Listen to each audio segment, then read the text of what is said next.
Hi, and welcome to another episode of Hometown History. I'm Jamie. And I'm Dami.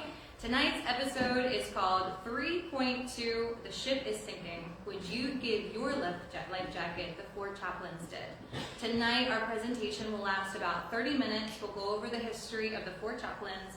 Then we'll turn it over for a Q&A. After that, we'll take a break for about 10 minutes. We'll switch around up here, and that is when we'll do our extra with our interview. So tonight's presentation will last about an hour.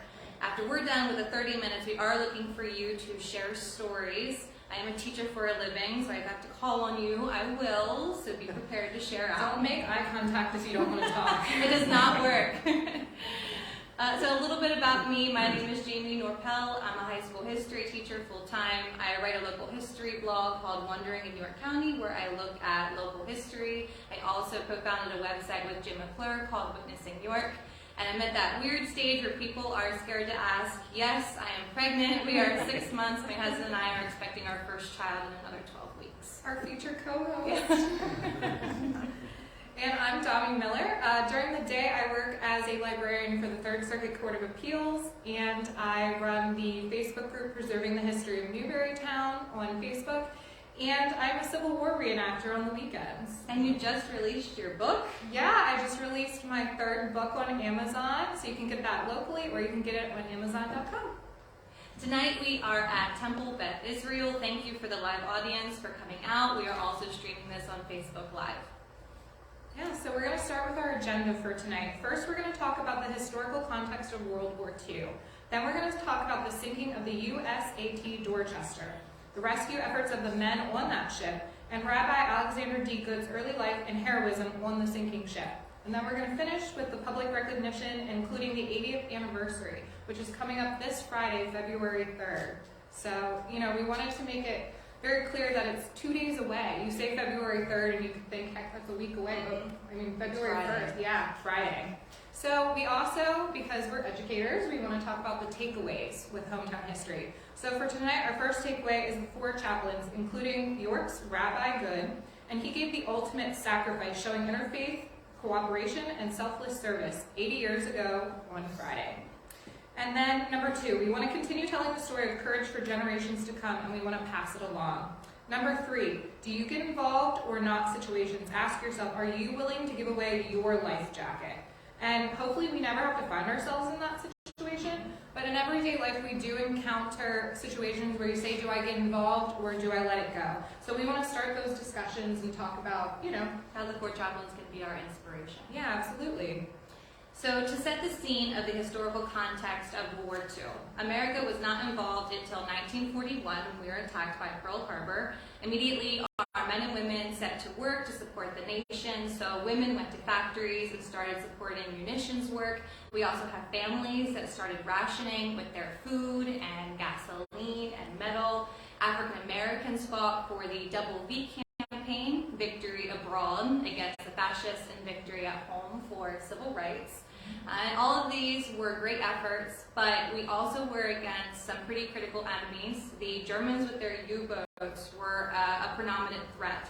And one of those U-boats went after the USAT Dorchester, and this carried 902 men, servicemen, merchant seamen, and civilian workers as well.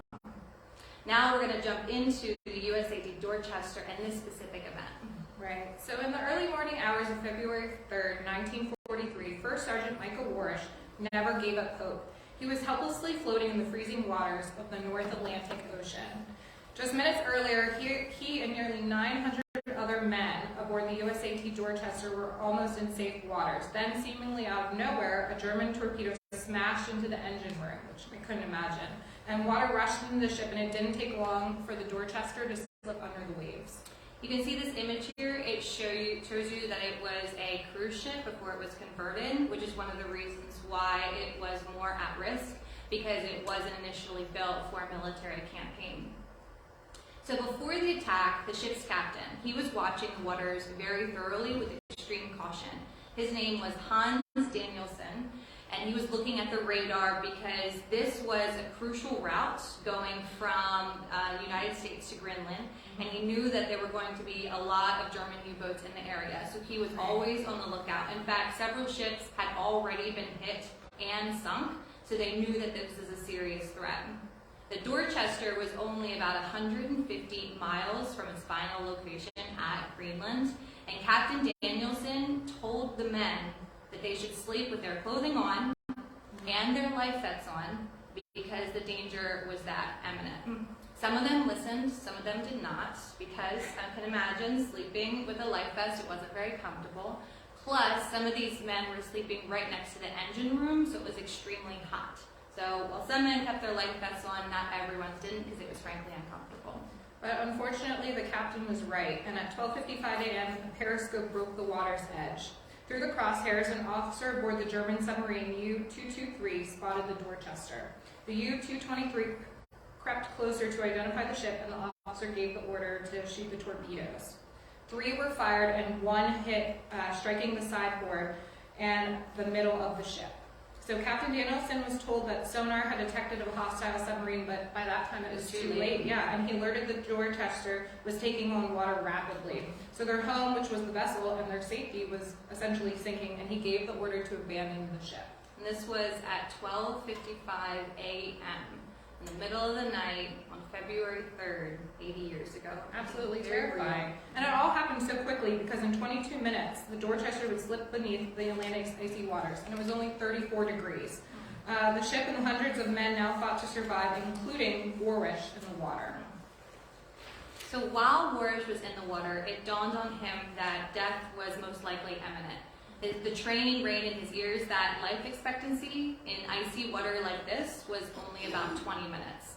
Hundreds of other shipmates bobbed next to him in the water, and there was no point for screaming for help because there were too many. There's no one there. Yeah, there's too many men that needed help. So in his mind, he realized that they might be doomed. So Warwish caught a glimpse of the blinking red lights from the life vests as the men beside him were bobbing in the water. And he said later that it reminded him of Christmas lights, and he began thinking about all the holidays that he would eventually miss if he didn't survive. That's so sad. He did. He started swallowing salt water, and when that happens, he also noticed that the oil, there was water's laced with oil, so it was a bitter experience. Not only was it cold, but extremely uncomfortable. And then numbness also began leaching into his muscles, and he felt lost in these freezing temperatures. He began seeing men jump from the Dorchester, and you can kind of see that in the image behind us. Some of them were on life vests on lifeboats. Some of them, though, began overcrowding the ships. You can imagine the stress that they were under, and so they began to capsize. They were in panic mode. The adrenaline, they didn't realize that they were actually hurting themselves more than helping themselves. Well, and I mean, we've never been in that situation, but I mean, I can't imagine just the amount of fear that you've actually been attacked, and now we're sinking. So some of the rafts that were tossed in the Atlantic, the life vests before anybody was even in them, so they were just drifting as well. So Warwish thoughts, he thought about what he witnessed right before he went into the water. And that is when he saw the 4 army chaplains who were thinking about giving the ultimate sacrifice. So Dami's going to go through more about the 4 chaplains. Yeah, so in the middle of this panic, hundreds of men in the icy water, the ship's going down, we have our 4 chaplains. Lieutenant Clark V. Poling of Dutch Reform. Lieutenant John P. Washington, a Roman Catholic. Lieutenant George L. Fox, a Methodist. And Lieutenant Alexander D. Goode, a Jewish rabbi. And that's the focus of tonight's episode and the reason why we're here. So our own hero from York County. Yeah. So these 4 chaplains, they all came from vastly different backgrounds, but their similar experiences brought them together on the deck of the Dorchester.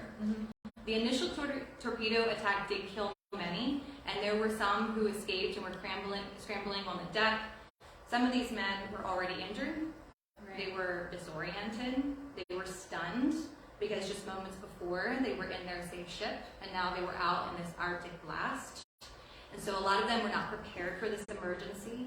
There were even accounts of them being in their underwear as they emerged into the cold and into the darkness. Right. And the 4 chaplains, they never thought about themselves. They were always thinking about helping everybody else on the ship.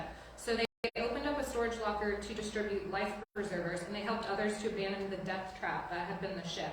It was then that engineer Grady Clark witnessed an astonishing sight. There were no more life jackets left in the storage room, and the chaplains actually removed their own life vests, and they gave them to the other men.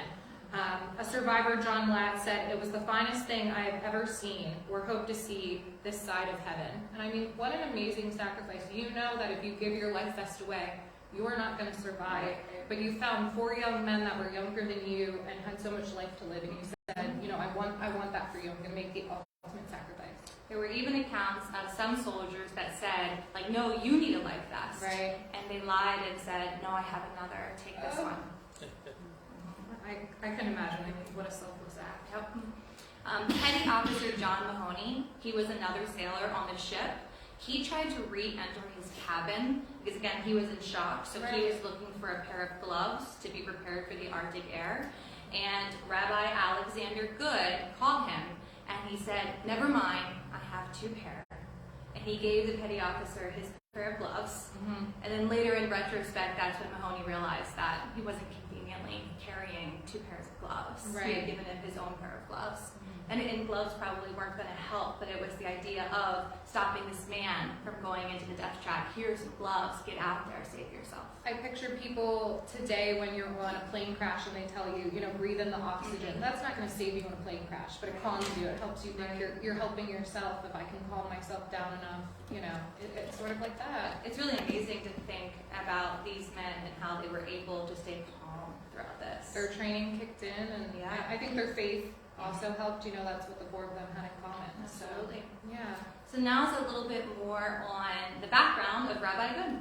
Yeah, so Alexander Goode was born in 1911, and he went to high school in Washington, D.C., where he earned medals in tennis, swimming, and track. And he was also an excellent student. From his earliest days, he planned to follow in his father's footsteps and become a rabbi. He earned his BA from the University of Cincinnati, followed by a degree from the Hebrew Union College in the 1930s. But this was during the Great Depression, and he was virtually penniless at this point, and he really thought about giving up his schooling to pursue a career and make some money. And, you know, school was expensive then, and it's expensive now. He was dedicated. Yeah, but, you know, he knew that God had a plan for him, and he really believed that God's plan was for him to pursue a religious vocation and become a rabbi. For much of his youth, he served in the National Guard to help make ends meet. And in 1935, he met his childhood sweetheart, and they married his childhood sweetheart. Her name was Teresa. She was the daughter of a rabbi. Now, his first assignment was in Indiana, but he very quickly moved to York, and his original location was at the Temple Beth Israel, and this is in downtown York. Tonight we are at the new location. So while he was there, he focused on ecumenicalism, which is the idea that there are all these different religions, and we need to work on understanding the different denominations better. And so he often led joint services with different churches, offering messages of this interfaith unity and cultural pluralism. He was a man ahead of his time. Really? He really was. Yeah, he did great things for York. And he also worked toward York's first racially integrated Boy Scout troop. George J. Kane III, local student of history and scouting enthusiast, gave some interesting background about diversity in York County scouting, and this is a quote. As a youth member and later a scoutmaster of Troop 37 in York, PA, I am proud to tell you that we were a mixed race, multiple cultural troop of Boy Scouts from the first day of our founding in 1941 by Rabbi Alexander D. Goode. We've had well over 100 Eagle Scouts since then, and many were plaqued. We were the first Boy Scout troop in the United States to have boys earn religious awards in the Protestant, Catholic, and Jewish faiths. The troop continues those traditions to this day. That's amazing. I was a Girl Scout. And oh, were you? I was, yeah. And I think back, you know, that was the early 2000s, and we honestly weren't that diverse of a group. Just because of your geographical region? I think because of our geographical region, and, you know, we met in the basement of a church, and I just think it's amazing that here is this man in the 1940s who's thinking on the ahead. Importance of integration. Absolutely, and not only racially, but religiously and culturally. So. And I heard that there was a member of Troop 37 in the audience that I'm hoping shares out later. We're going to pick on them later. Yeah. So now transitioning back into the ship and the USAT Dorchester. So at first, when Rabbi Goode went to apply to be a chaplain, he was turned down. The Navy turned him down. But the Army Air Forces then later accepted him after Pearl Harbor. He then started down his path towards, you know, what was ultimately going to happen to him. So his wife, Teresa, said, the night of Pearl Harbor, this is a quote, I nearly fell apart. Alex, the great patriot that he was, wanted to enlist immediately. I just looked at him and didn't say a word. Right. That's hard. I mean, it's hard enough having a loved one enlist in the military, but during wartime, it's especially challenging. Well, at this time, he is 31 years old, and I am 32. And the idea of my husband going away to war would be devastating. They Right. also had a child, Rosalie, and so this was a significant decision that impacted his entire family. But he believed so much in his patriotism and his God that he was willing to serve. Absolutely. Months later, on the evening that Rabbi Goode left for the Dorchester, Teresa said, "It was a difficult goodbye, and I looked at him through the window of the train. I was crying, and he was crying, and I knew I would never see him again. I just felt it in my heart." Goode later wrote to Teresa, "Don't worry, I'll be coming back much sooner than you think." God bless them. I mean, that's Their just... last letters. I know, that's so emotional. Yeah. So witnesses of that terrible night in February remember hearing the four men offering prayers to the men who were dying, but also encouragement to those who would live. There was one witness, his name was Private William Bednar, and he found himself also floating in the oil-smeared water. He was surrounded by dead bodies and debris, and he recalled, "I could hear men crying, pleading, praying. I could also hear the chaplains preaching courage. Their voices were the only thing that kept me going." What a powerful, I mean, I couldn't imagine that, that's the only hope you have to hold on to is you're hearing these chaplains praying for you. And to think about the chaplains and they're praying and they didn't even realize the power that they were having on the men that were listening Exactly. to them. Like, people were listening to them, And Yeah. it's amazing. So as the ship went down, survivors in nearby rafts could see the four chaplains, arms linked and braced against the slanting deck, and their voices could be heard praying in English, Latin, and Hebrew.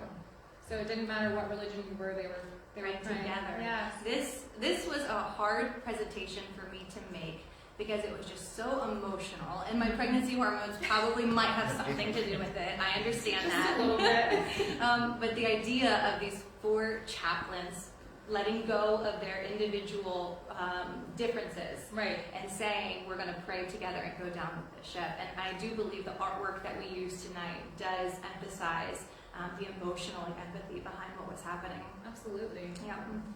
So Goode, Goode's wife Teresa, she was staying with her sister in Washington D.C. If you remember, the time of the sinking ship was right about 1 a.m. She wakes up at 1:35, 15 minutes after the Dorchester went down. She said, "It was as if someone had dropped me in ice water and I was just frozen. It seemed to me that the whole room had become illuminated, and Alex's picture on the dresser just seemed to glow. I felt as if he was trying to reach me. I was just so frightened." It took a while, but eventually the army did notify her that her husband was missing.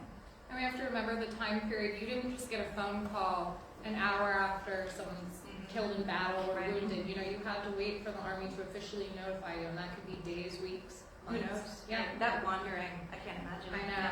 God bless her. And then we're going to transition to the rescue efforts of the men. So when the German torpedo hit the Dorchester, it knocked out not only the power, but the telegram and radio contact with 3 escort ships. So that's going back to the fact that, they got to get the word out that this happened. But the CGC CGC Escabana, is that right? Yeah, and the Comanche. Okay, I'm sorry. And the CGC Tampa, the Coast Guard compact cutter. So the Comanche spotted the flash of the explosion and they rushed in, and they found themselves in a sea of bobbing red lights, and the water-activated emergency strobe lights of the individual life jackets. So you talked about the red lights and how it looked like Christmas lights. There's 902 men. That's a lot, yeah, and most marked the location of corpses and not, people that were alive, unfortunately. But they were able to rescue 97 of the men. The Escabana circled the Dorchester, rescuing an additional 132 survivors. And you have to keep in mind that there was about 900 men on that ship. And the Tampa continued on, escorting the remaining 2 ships. So one of the men that we wanted to highlight tonight was Charles Walter David Jr. He was one of the crewmen of the Comanche. He climbed down into the Dorchester's lifeboats to hoist the freezing survivors into safety. He then also entered the freezing water himself to rescue his executive officer, the Comanche's Lieutenant Lanford Anderson. and then he also happened to help a second shipmate back into a vessel as well. So David was one of the lowest ranking men on the ship, but he was willing to put his life at risk to help others. Unfortunately, what happened to David was that he died a few days later from pneumonia. Yeah, I think people don't realize that just because you didn't drown, you survived the frozen waters doesn't mean that you're not going to get sick and pass away later, unfortunately. And I'm trying to imagine what it was like to be traveling in this ship and seeing one of your fellow ships go down, and you immediately go into like survival mode, rescue mode, like what can I do to help? And so he climbs down into the lifeboats, climbs down into the water.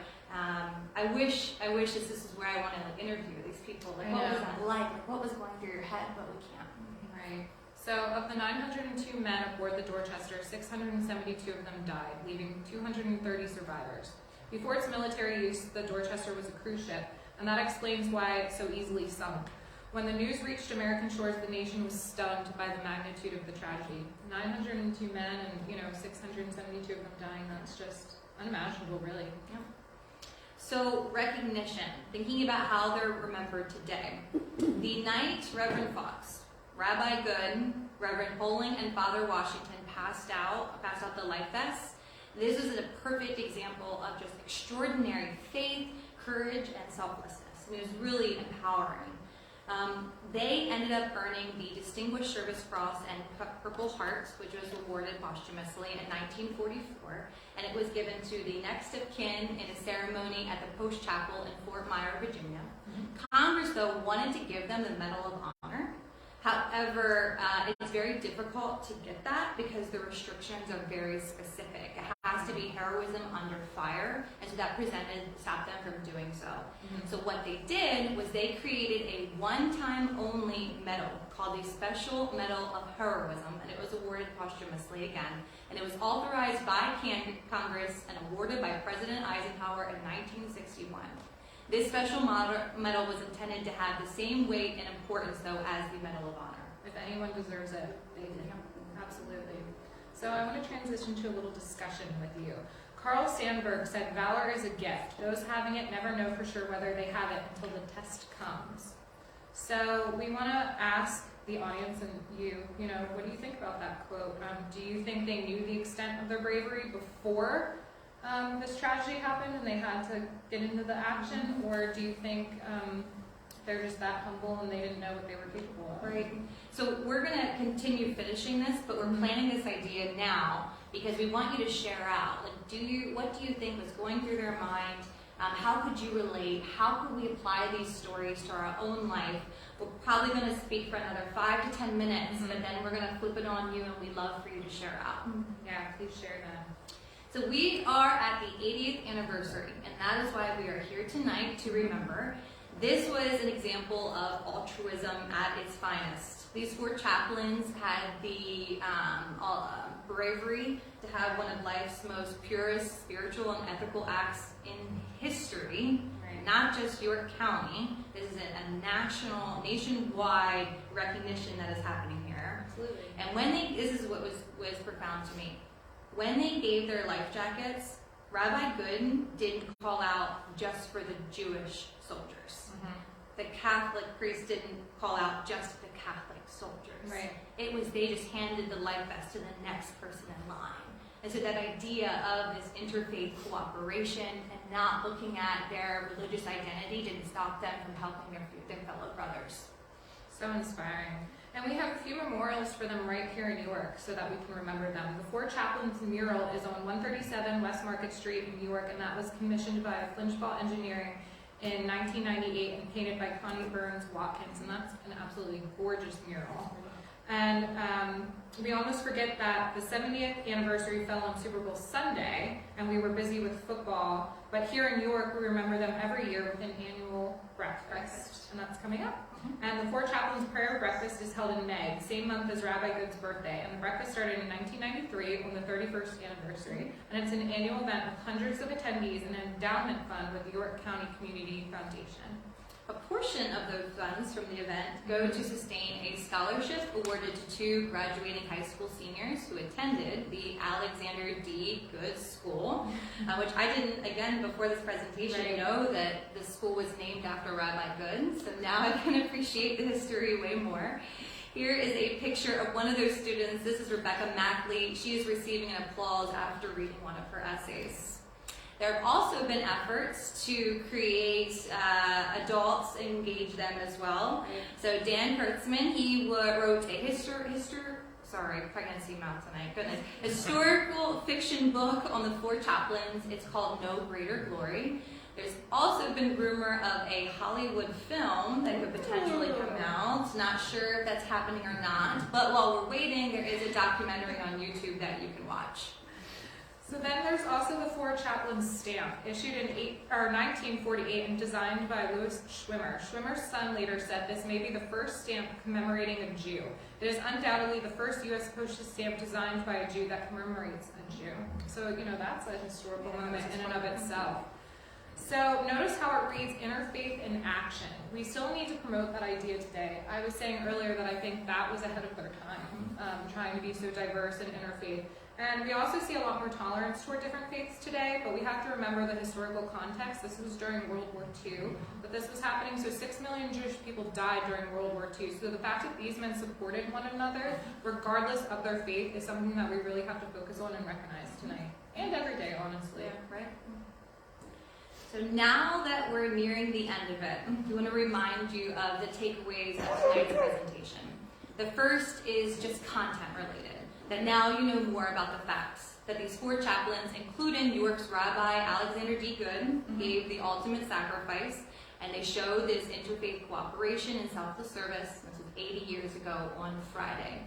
The second is a little bit more to do with history preservation. Please share this story. Don't let it stop here just tonight. You showed up and shared with us about 30 minutes of your time, and we would love for you to say, hey, I learned this really cool thing. Did you know about the 4 chaplains?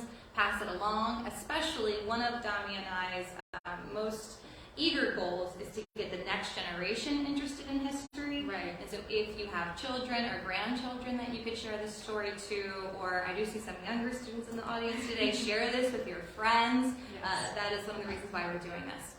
The last takeaway, though, is not content and is not preserving history. It's about character. Right. It's about how can we apply this lesson to our own lives.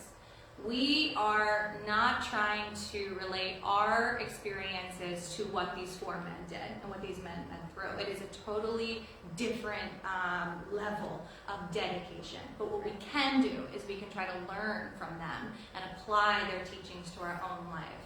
So Jim McClure wrote an article a few years ago now about when do you get involved? When do you know it's time to jump into a situation and help others? So for example, one thing that I did a few years ago, and don't get me wrong, I have a lot of regrets of not helping people. I have not always jumped in.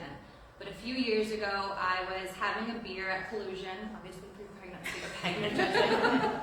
And there was a woman who shuffled by with curly white hair. She had on a robe and slippers, and she was shuffling pretty fast. About 2 or 3 minutes later, another woman in scrubs ran by saying, have you seen a woman? We're looking for Helen. She had gotten out of one of the nearby nursing homes and was running around in York, probably didn't know where she was. So I was with a friend, and we said, what do we do? And so we paid our tab, and we decided to look for her by walking up and down the streets, calling for Helen, looking in the back alleys, and we never did find her. And after about 15 to 20 minutes, we said, okay, we helped, what else can we do? And we decided to throw in the towel. I don't know whatever happened to Helen.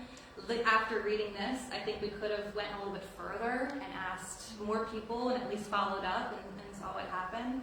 But that's one of tonight's missions, is that we're hoping that now that you've heard this story, it'll echo and bother you in your ear when you see somebody that needs your help, that maybe now I'll want to actually go and help them. So at this point, we would love to have a community discussion on what you learned tonight, any facts that you could contribute to the story, or maybe an example of a way that you've applied some of this same helping others to your own life. So I know this is the awkward time where everyone looks at each other and says, who's going to share? But would anyone like to share a story? Oh, we have a taker. First of all, I think it really helped that they all have their faith. To kind of, I don't know if they knew that they would give their lives before it happened, but to have that comfort going into it. In 2015, I was a first-year teacher, and I was teaching in Sweden. And Sweden accepted a lot of the Syrian refugees. Syria obviously still kind of going through some stuff. But every day I would walk about a half mile to lunch, and on the walk home, I kind of picked one of the refugees as quote-unquote my own, and I would give her my change every day, and it probably only came out to about $2.50 a day. Again, first-year teacher, it kind of added up, but like I didn't need it. So I felt good helping that one woman, even though there were thousands of refugees everywhere. Right. But I guess it was better than doing nothing. I'm just curious, like how often did you see her? You said it was daily. Yeah, it was 5 to 6 days a week, Wow. just not Sundays. Wow. And you say it was only, $2 and change, which to us is nothing, but to her that's... It was 21 crowns. Okay. But, you think it's an insignificant contribution, but to her that could mean everything. Yeah. Yeah, absolutely. I'm sure she looked forward to seeing you every day. Not only because of your handsome face, this is my Oh, problem, thank but also because of that nice contribution. Yeah, and I think just the fact that here she is, a refugee in an unfamiliar place, and someone's being kind to her. Yeah, exactly. Someone's making her feel seen. You said that perfectly. Right. Yeah, that kindness. That was one story. We would like many more. Anybody else like to share a story? This gentleman, and then there's a woman in the back. I'm Bob Lease, Jr. My dad, Bob Lease, Sr., was the assistant scoutmaster at Jewish Community Center, Troop 37, with Harry Welber, who was the scoutmaster, and Dick Eisensmith. The uniqueness of it was the ecumenical part. Harry was Jewish, my father was Catholic, and Dick Eisensmith was Protestant. And whenever we have camping trips, we would make certain that the Jewish boys would be able to get to their Shabbat service on Friday night, and the Catholic boys would have their service, and the Protestant boys would have theirs. That was just part of it. But they had a theme. It was a do a good deed daily. And that carried through. And then as I was involved with the scout troop from mid-50s to early 60s. My dad, Harry, and Dick were there for 50 years, carrying through what they learned from Rabbi. That is commitment. And to follow up even beyond that, when my wife graduated from college, she taught at Alexander Good School for 30 years, 4th grade. Wow. Retired a few years ago. Wow. Amazing. So, It is. and to carry it through even beyond that, I got involved with the JC's Junior Chamber, and their last line of their creed is, and that service to humanity is the best work of life. Yeah. So I've carried that through. And today, the last few years, the last 40, 50 years, I've also been involved with Bell Socialization Services, where we have the only total family place where people can go, the homeless. And we've just acquired the Red Cross building out on George Street, and we're hoping to make that into a much larger facility for the homeless in York because the surveys and things. But again, it's serving others. Right. And I can remember being in the scout troop. We would do things like we used to march in the Bonton Christmas Day parade, and the scouts at the end, we were dressed in our uniforms, and we'd collect the letters to Santa Claus. And a lot of times, a lot of these kids had no situation, and we found out, and some of them had their addresses and stuff, and we made certain that they got a gift for the holidays. But it was all based upon starting with the troop. My oldest son was the 103rd Eagle at Troop 37 in 1986, and his son just became an Eagle Scout in a troop up near Emmaus, Pennsylvania, just this past summer. So we have my father, myself, my son David, and my grandson Alex. Wow. We called him Alex to remember Alex. Wow. That's amazing. So- It sounds like you're hitting on the importance of it's never too late to strengthen our character, but Definitely. starting at a young age and teaching Definitely. kids to care for others. Carries through, and there's so many in the community that I come around. David Welber, who's the son of Harry, he goes here, and we've both been involved with Belsalvation Services for the last 40-some years, and we were both very active in the JCs together, and carrying that philosophy through that we learned in the scout troop of trying to help others. Many times we used to do the Christmas shopping tour, take needy kids on a Christmas shopping. Never said anything. We'd have people, when they did the scout troop that was downtown on Market Street next to the old 3A building, there were a group of men from B'nai B'rith that contributed a certain amount of money each year with Harry, so that young kids that didn't have the money to buy uniforms and to go to camp and all that stuff. And they got a little round piece of wood. It was called a wood chip. You would earn one each day for the good deed that you did. Oh. And they would, collect those, and then they would turn them in for uniforms and turn them in for camping trips and all that kind of stuff. That's and amazing. Always in complete uniform, Class A. It was just a great experience to be through that, and then have my son go through it, and now my grandson is. I don't know. It's neat. What do you think? Is our son going to be in the Boy Scouts? I'm getting sold. It sounds pretty good to me. You have to now. I know. It sounds wonderful. Thank you. for sharing. Thank you for Sure. sharing.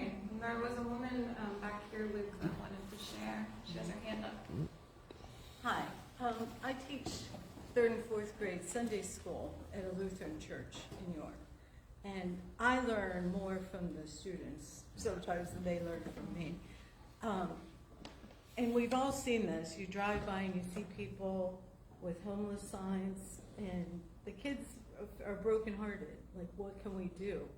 So last year we started putting blessing bags together filled with socks and some snacks and gloves, hats, those kind of things. And everybody took a few and were told to give them out. And they reported back about their experiences. Not only did they give the bags to a homeless person, but they stopped to talk to them and find out more about them. And it was a great experience for all of us, because we always wonder, what can we do? Should we give them money? Should we do something else? So Right. having those bags in your car is a good place to start. And it took you a few minutes and a few dollars, but it could have made a huge difference to someone's life. Absolutely. Does anyone else have a little anecdote? Luke, right behind you, this one. Hi, my name's Angie Sheffer, and in the mid-'80s, a program began here in York called Trevor's Campaign, and it was through the example of a little boy from Philadelphia, Trevor Farrell, that it came to our area. And the name changed through the years, but for 10 years I was out on the streets pretty much every Saturday and Sunday because I coordinated the different churches. And for me, there were so many blessings. A major one, this story reminds me of how when I go to the different churches and speak, how we all are saying the same thing. You know, it was so beautiful. It was just a wonderful experience, and it was an opportunity for kids to do hands-on service with their parents with them, youth groups from different churches. And the church work goes on yet today under a different name. The stops have changed through the years, but it was a wonderful ecumenical program. See how they're saying it right? I know. He said it. Ecumenical. Yes, thank you. And Dami, you're involved with your church. Yeah, I teach the youth group at Holy Infant Parish in Manchester, and usually it's about 4 15-year-old boys and myself. So you can imagine that that's hard to keep them entertained. But one thing I really focus on is I ask them, what was the high point of your week and what was the low point of your week? Because if you ask a teenager, hey, how was your week? It was okay. I went to school. I'm in high school. I did math. But what are you thankful for this week? what was good about it, and then tell me, what wasn't that great, what was the low point, and then we talk about it and we say, like, how can we make it better? Some of them, the school year started out, they were dragging their feet, their grades weren't that great, and I said, be better, study, take the time, ask for help in class, and maybe the school year will get better for you. You won't be as stressed out if you're getting good grades, if you're trying, if you're investing in it. So, they're fantastic kids, and I talked to Lou, who's going to be on later with us, about bringing them here on Friday one evening and getting an experience at a Jewish synagogue. Yes. Because I also believe that interfaith cooperation is important. We're Catholic, but we all believe in a higher power, and it's gratitude and it's doing good works. Right. And I think we all believe the same things at the end of the day. So I think it's important. And even if you're not religious, I think good moral values, character. You don't have to be religious for those things to resonate with you. Absolutely. Yeah. We didn't want to cut it short. Would anyone else like to share out?